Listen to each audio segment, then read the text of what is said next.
Hey everyone, this is David Brown with the migration update for May 27th, 2024 from the Braddock Bay Hawk Watch. I started the day at the Braddock Bay West Spit where it was a warm morning with southerly winds. There were a decent number of migrating Canada geese with around 400 for the morning, and we really see a big push of Canada geese right at the start of the season in early March, and then throughout much of the season we're not really seeing them migrate. So it's interesting that you start getting pushes of migrating Canada geese again towards the end. Maybe these are failed nesters from farther south or ones that are just done nesting from farther south. But anyway, it's kind of interesting to note. When I got out to the end, I was happy to spot a black-bellied plover on the barrier island, although it didn't stick around for long. It flew around 6 a.m. And you can see that it's in breeding plumage, and you can see the dark wing pit area here. There was also a ruddy turnstone on the barrier island. The main entertainment of the morning happened right along the edge near where I was standing. There were 5 spotted sandpipers hanging out there, and sometimes you would see one puff himself up and really push his chest out and try to bully the other ones away. In addition to the spotted sandpipers, there were also 2 Dunlin, and these were the most cooperative Dunlin I've ever seen. I think this was the closest look I've ever had at a Dunlin, and I swear at some points they couldn't have been more than 3 feet away from my boots. And at one point I was kneeled down trying to get photos, and they were actually too close that my camera wouldn't even focus on them. Here's another close-up of one of the Dunlin. Note the long, slightly decurved bill, the black belly, and the reddish back. Here's a green heron that perched up in a tree with his neck stretched out. And here's the same green heron with his neck tucked in. I had a total of 47 species from the West Spit. On my drive out of the West Spit, I had to stop and help this painted turtle cross the road, and remember to always take them the direction that they're already heading. I got over to the Hawkwatch around 9 a.m., but there wasn't any raptor activity, and rain moved in shortly after. I had 25 species from the Hawkwatch in the morning. I decided to check out the Charlotte Pier for shorebirds, even though it was Memorial Day and I was a little bit afraid that it would be pretty crowded. I figured with the rain, maybe that would keep the crowds away. I ran into a few birding friends there, and we enjoyed watching this boat go by. It's the McKeel Spirit. Here's a very soggy-looking ring-billed gull. I had 15 species at the Charlotte Pier. It was raining, and I briefly took my camera out of its rain cover to photograph a ruddy turnstone, and I must have gotten some water into it because now it's not working properly. So after leaving Charlotte Pier, I had to make a quick stop back at the house and switch to my backup camera, but hopefully when this one dries out, it will start working properly again. After that brief stop at the house to switch cameras and a quick lunch, it was starting to clear up, so I headed back out to Braddock Bay Park. That little bit of sunshine came and went, and then it was cloudy, and there was a little bit of a flight that picked up, but then more rain moved back in, and I decided instead of walking all the way over to my car, I would just try to wait it out under the platform. Unfortunately, it really turned into a downpour for a few minutes, and the platform didn't do very much except drip down on me. But 10 minutes later, I was back on the platform with the sky looking like this, and I think the birding gods must have looked down on me and smiled and said, okay, one more time, just for old time's sake. Here's some strong southwest winds and a little bit of sunshine. One more big flight to end the season, and it really launched a pretty big flight of bald eagles, turkey vultures, and broad-winged hawks. The bald eagles were going down the lakeshore, and over the next couple hours ended up with nearly 100 bald eagles. The broadwings and turkey vultures were mainly off to the parkway side and ended up with a couple hundred each of those. So this will probably be the last big flight of the season.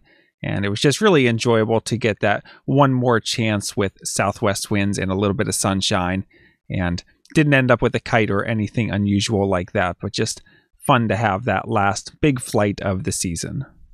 Here we have a bald eagle that's coming up on adult plumage, not quite there yet. You see it's getting a mostly white head and tail, but still has some dark in both of those, and the underside still has some white to it.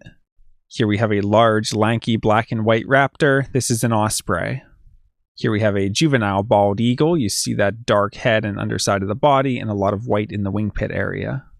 Here we have a juvenile broad-winged hawk. You see that typical Buteo shape, somewhat pointed wings because the wingtip's only made up of 4 feathers, and you can see it's molting the inner primaries as well as some tail feathers. Here's a different juvenile broad-winged hawk. You can see it's missing the same tail feather, but this one looks like it's already grown in those adult inner primary feathers. You can see the darker trailing edge to those feathers here. Some of the juvenile broad-winged hawks were down pretty low. Notice the brown markings to the underside and the lack of dark petagio bars like we would see on red-tailed hawks.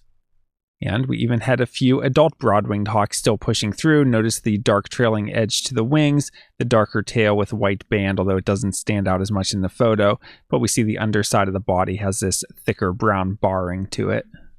And it was nice to see a sandhill crane in its rusty breeding plumage. Here's an adult bald eagle, and we saw quite a few adults migrating today, and presumably these are ones that nested farther south that are done nesting. They might nest in places like Florida over the winter, and then they migrate north and then return in the fall down there to nest once again over the winter.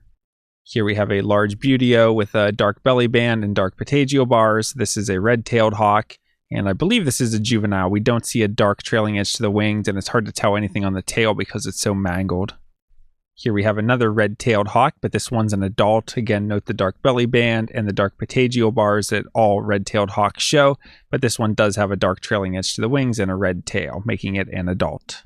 Towards the end of the day, there were some visitors on the platform who got a nice look at this northern harrier. Notice it has a long tail, long, somewhat skinny and pointed wingtips, and this is a juvenile because of how plain it is underneath. No streaking at all to the underside of the body on this one, and no markings to the petagio area. So very lightly marked juvenile northern harrier. After a day of crazy changing weather from cloudy to a little bit of sun to a lot of rain to downpours, it really ended up all in all becoming a beautiful day for the late afternoon. I had 39 species at the Hawkwatch in the afternoon. In total, I had 68 species today. Taking a look at the hawk count report for our migrant raptor totals, today we had 127 turkey vultures, 3 ospreys, 97 bald eagles, 3 northern harriers, 231 broad-winged hawks, and 5 red-tailed hawks, for a total of 466 migrating raptors. That brings the May total to 16,086 and the season total to 68,689.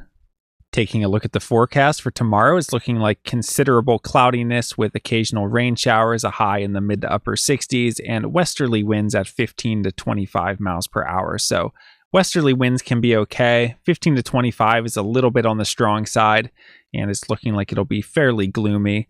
I'd imagine we'll get some migration, probably turkey vultures and stuff like that, but I wouldn't expect it to be a huge day. But the winds are southwest for most of the night into the early morning, so maybe we'll get some early morning migration. For Wednesday, it's looking partly to mostly cloudy with a high in the mid-60s and north-northwest winds at 5 to 10. That's an unfavorable direction and fairly light. We'd only expect light migration. And for Thursday, it's looking mainly sunny with a high in the mid-60s, winds north-northwest at 10 to 15 miles per hour. Would only expect light migration. All right, another day, another adventure. I'm all on my own now that Kim headed back to Delaware. Still got out to the West Spit early in the morning and had some nice shorebirds and amazing looks at those Dunlins, and ran into some people that I know out there. Had to stop and save a turtle, over to the Hawkwatch, and then over to Charlotte in the rain, where I think I broke my camera. So hopefully it recovers, but I have my backup just in case, and I've been looking to probably upgrade to a newer camera anyway, so maybe this will be the motivation to do that. After that, back at the house to swap cameras, get a quick lunch, panic because I see it clearing up, and heading back out to the Hawkwatch, where it tried to clear up, then not so much, then heavy rain, and then finally, when everyone had left, it started to clear up, and we got a big flight there for a few hours in the afternoon. Probably the last big flight of the season. It's not looking like we'll have any more good southerly winds the rest of the week. So this might have been the last hurrah to get a couple hundred broadwings and a really good flight of bald eagles. I mean, any day that you're approaching triple-digit bald eagles is a good one. And a lot of turkey vultures on the move now. And I was thinking, we see turkey vultures all the way at the beginning of the season, and then you get these ones that are passing through now. And what's the difference in where they're coming from, and why are these ones coming through 2.5 months later than the other? It's one of those mysteries that maybe someday we'll figure out. Anyway, another great day of birding. We have 4 more days of the Hawkwatch, and it's looking like the weather's okay for most of them. Looks like we'll be at the platform for all of them rather than Frisbee Hill. And I hope you're able to come out and join us before the end of the season. From Lyco Birds, this is David Brown. Thanks for watching.